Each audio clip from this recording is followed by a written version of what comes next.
Okay, so we did this first example already. We're going to go ahead and do these two, and then that will be the end of today's notes. So on this one, I have four terms. Whenever I have four terms, that usually means I'm either pulling one thing out of all of these that they have in common, or I'm going to be factoring by grouping, just so you know. So I look at these and I notice that these first two terms both contain at least an x squared. And these second two terms each contain a common factor of 4.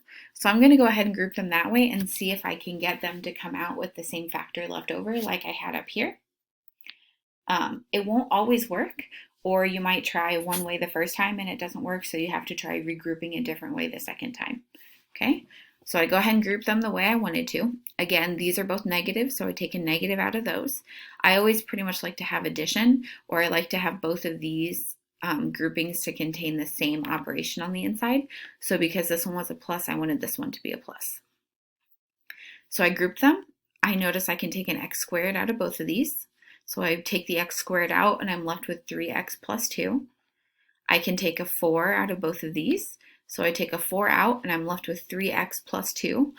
Oh, look, this 3x plus 2 matches this 3x plus 2. So that's my first factor. And then I just take the values that are out front and I put them together in my second factor. I can take this one step further and I can take this x squared minus 4 and I can factor it out. It's a difference of squares. So the square root of x squared is x, the square root of 4 is 2. I do 1 plus and 1 minus, and now I'm completely factored. Last example, I have x squared minus 16y squared plus 10x plus 25. So this one's a little bit different because I can group the x's together, but then these two terms don't have anything in common, like nothing at all. So I'm going to try grouping this one a different way. I'm going to try grouping the x squared, the x term, and the constant together because I know that creates a quadratic, which I know how to factor. So I go ahead and group those together, and I get x squared plus 10x plus 25. I put parentheses around them to indicate, of course, that I'm grouping them, and then minus what's left, which is the 16y squared. I go ahead and factor out this. What multiplies together to get 25 and adds to get 10? Well, that's got to be 5 and 5. So I factor that out into x plus 5, and we still have minus 16y squared. I go ahead and rewrite this as x plus 5 squared minus 16y squared. I'm starting to notice that this is a square and this is a square and there's subtraction happening. So I might be able to apply the difference of squares rule to this. So let me test it. I can rewrite this, of course, as the x plus 5 squared, which I already did.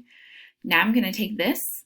I'm going to take the square root of 16, which is 4, and the square root of y squared, which is y, and put those together and put a square outside.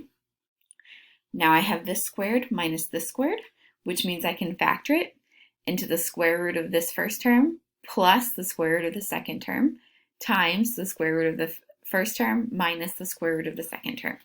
So this becomes x plus 5 plus 4y times x plus 5 minus 4y. And then I just go ahead and rewrite it, taking out the inside parentheses, and then of course combine like terms if you can. Okay, so this one was kind of a long one. There is not one like this on your homework. However, it is important to know how to do it. Okay, your homework is on Canvas. It's the Algebraic Expressions homework 2, and it is due tomorrow.